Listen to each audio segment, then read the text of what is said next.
안녕하세요. 이 나라 이 땅의 모든 공간의 최적화를 이루는 게 소명인 더 프레젠트 공간 에디터 여미샘 조명아입니다. 우리가 정리를 하기 위해서는 각 공간의 용도를 정하고 또 그 용도에 맞는 가구 배치라든가 여러 가지 물건의 배치를 통해서 사용자가 편리하게 사용할 수 있도록 사용자의 동선에 따라 빈도수에 따라 물건을 정리하는 게 중요한데요. 저희가 홈스타일링이라든가 수납정리 컨설팅 답사를 다녀보면 모든 가정에 여러 가지 니즈 사항이 있지만 공간을 어떻게 활용해야 될지 아주 막막해 하시고 힘들어 하시는 경우들을 많이 보게 돼요. 물건이 많고 적음에 관계없이 정리가 안 되는 부분에 대해서 스트레스를 받고 굉장히 힘들어 하시는 그런 경우들을 많이 보았는데요. 대부분의 경우 우리의 의지와 상관없이 이미 지어진 집에서 살아가게 되는 거죠. 그러면 그 주어진 공간에서 최대한 공간을 활용을 해서 사용자가 편리하게 사용할 수 있도록 공간을 확보하는 게 가장 중요하겠죠. 각각의 주어진 그 공간 안에서 우리가 살아갈 수 있다는 것은 정말 큰 행운이죠. 오늘은 주어진 공간 안에서 사용자가 편리하게 사용할 수 있는 그 공간을 활용하는 방법을 보여드리려고 합니다. 이 댁 같은 경우는 도면에서 보듯이 아파트인데 방이 3개예요. 그래서 가족 구성원은 5인 가족이고 가족은 5명인데 방은 3개예요. 그래서 안방에는 부부가 사용을 하고 또 작은 방 2개에는 초등학교 다니는 언니하고 오빠 둘이 사용을 하는데 지금 현재 7살 유치원 다니는 딸 아이 막내가 사용할 공간이 없는 거예요. 사람에게 있어서 공간이 주는 안정감은 굉장히 크거든요. 그래서 이 막내 같은 경우도 자기만의 그런 독립된 공간이 없다 보니까 하루는 언니 방, 하루는 오빠 방, 거실에는 늘 이 막내의 물건으로 가득 차 있게 되어 있었어요. 그래서 막내의 물건으로 늘 어수선한 그런 환경인 거예요. 그 어수선한 환경은 사람으로 하여금 또 안정감을 떨어뜨려요. 그렇다 보니까 아빠가 집에 돌아오면 거실에 아이의 물건으로 이렇게 어수선하니까 잔소리 아닌 잔소리를 하시게 된 거예요. 이게 잔소리도 있잖아요. 한 번 들을 때는 괜찮은데 또 한 번 하게 되면 또 자꾸 하게 되는 게 그래서 잔소리이거든요. 그래서 이게 주부의 입장에서는 그런 소리를 자꾸 듣게 되면 이것으로 인해서 또 스트레스가 되거든요. 그래서 주어진 공간 안에서 반드시 이 막내의 공간을 꼭 확보를 해줘야지만이 모든 가족들이 안정감 있는 그런 생활이 될 수가 있어요. 근데 이 댁 같은 경우는 발코니 공간을 다 확장을 해가지고 그 공간에 넓은 공간이 확보가 되다 보니까 막내의 뭐 장난감이라든가 책이라든가 언니 오빠들도 같이 칠 수 있는 피아노 그리고 그런 공간이다 보니까 아이가 그곳에서 놀고 생활하기보다는 이제 생활권이 거실로 이어지는 거예요. 거실에도 늘어놓고 복도에도 늘어놓고 이런 상황이 다 계속 되다 보니까 엄마가 치워도 이제 한계가 있는 거죠. 그래서 이 공간이 비록 확장된 그런 공간이지만 간단한 가구 배치를 통해서 이 공간을 온전히 막내 공간으로 탈바꿈할 수 있는 방법이 있습니다. 비포 사진을 보게 되면 책장이 2개가 있고 피아노가 있고 붙박이장이 있었어요. 중요한 거는 책장의 위치예요. 책장이 보면 창문을 가린 채로 이렇게 높게 서 있는 것을 볼 수가 있어요. 주거 공간 내에서 사용하는 가구는 발달 주기를 고려해서 가구를 선택을 해야 돼요. 어린아이의 발달 주기에 필요한 그런 가구 선택을 할 때는 반드시 눈높이를 생각을 하셔야 되는데요.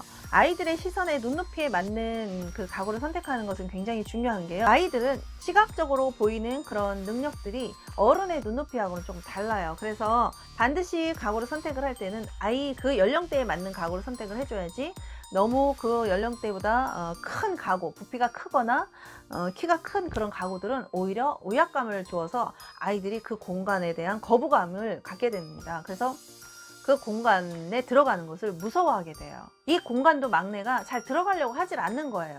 엄마가 나름대로 이제 심혈을 기울여서 이제 막내 공간을 그렇게 만들어준다고 주었는데 아직은 아이가 어리니까 잠은 뭐 엄마 아빠하고 자도 되는데 어쨌든 이 아이는 초등학교 저학년 때까지는 장난감을 가지고 놀아야 되는 그런 시기이기 때문에 반드시 그래서 이 주어진 공간 안에서 뭐 지금 방을 만들 수도 없고 이사를 갈 수도 없잖아요. 그래서 아이가 이 공간을 나의 공간으로 인식하고 사용할 수 있게 다시 꾸며주는 거죠.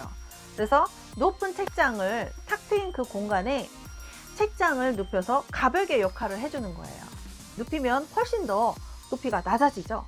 그래서 아이로 하여금 그것에 대한 거부감이 훨씬 덜하다는 얘기예요. 문의 역할을 할 수 있는 공간만큼 남기고 나머지 공간을 막아주는 거죠. 가벽의 기능을 할 수 있도록 그 책장을 눕혀가지고 놓아주고요. 피아노는 창문 쪽에 반창이기 때문에 창문을 가리지 않아요. 그래서 피아노를 그쪽으로 돌려놓고, 그리고 입구에서 대각선 방향에는 낮은 책장, 3단 책장을 놔주고, 중요한 거는요, 어떤 책을 꽂느냐예요. 책장이 보면 이렇게 기역자로 놓여졌죠. 입구 쪽에서 봤을 때 가벽의 역할을 할 수 있는 긴 책장이 있고, 또 대각선으로 3단 책장이 있는데, 입구에서 봤을 때 3단 책장은 정면으로 보이는 공간이기 때문에 책을 가지런한 전집류 책들로 수납을 하고요. 입구에서 책장의 옆면이 보이는 이곳에는 우리가 어린아이들 책 같은 경우는 책이 크기가 굉장히 들쑥날쑥하죠. 그래서 그런 것들이 만약에 정면으로 보이게 되면 정리가 되어 있다고 해도 어수선하게 보이거든요. 그래서 정리를 했는데도 정리가 안 된 느낌이 된단 말이에요. 책도 딱 분류를 해서 종류별로, 크기별로 다르게 이렇게 정리를 해주고, 그리고 바닥에는 우리 막내가 제일 좋아하는 분홍 색깔의 매트를 깔아줬어요. 이 공간이 온전히 그 막내의 공간으로 아이의 눈높이에 맞게 전혀 부담 가지 않도록 이렇게 공간이 확보가 된 거죠. 그리고 장난감은 붙박이 쪽으로 해서 아이의 소꿉장난이라든가 이런 것들을 또 배치를 해놓음으로 인해서 문에서 딱 봤을 때 내 공간이다 라는, 저 공간에 들어가서 놀고 싶다 라는 그런 이미지가 연출이 되니까 아이가 그 공간 안에서 정말 달라진 모습을 보이기 시작을 하는 거예요.